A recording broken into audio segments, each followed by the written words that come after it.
and John Delaney, who had been there more. He had been there more than any of the top candidates. He did the right things in visiting a lot, but his message just didn't connect there. And it felt like his message, it took a while to get honed. It's like early on, the message was a little, what was he standing for? What was he, really the voice of? And towards the end, you saw him really kind of fight for this marginalized, voters out there. So he's talking about the homeless. He's talking about Latino population. He's talking about migrants. You've kind of found his voice, I think, late in the game, and I just kind of wonder what would have been like if he had started off his campaign in January of last year with that kind of perspective. He was also really critical of the way reporters covered that primary, and he's getting a lot of praise for that now.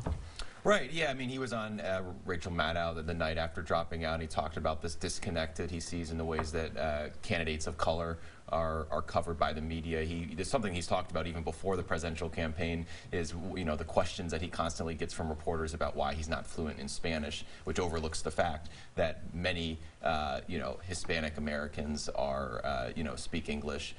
Spanish, they're not fluent in Spanish. They're here for a number of generations. And so, he has talked about that disconnect many times, and I think his frustrations with it boiled over toward the end of this primary. Okay, I have just about 15 seconds. Will we see a vice presidential nominee with his name on it? Boy, I think in 2016 there was a better chance of that than in 2020. I think it's going to depend on who the nominee is, right? It's like there's going to be, this balancing game of, it's like, does Joe Biden, who does he want as running mate? A lot of people have talked about Stacey Abrams in Georgia as like more of an ideal kind of a candidate for him to be paired with. So I don't know. It's like I think he'll have a role in whatever next administration comes around. I wouldn't be surprised if a Democrat does win the White House, if he were to be called and to take up some sort of role. Maybe not HUD again like he was, under Obama, but who knows? All right. Thank you very much, guys. Thanks.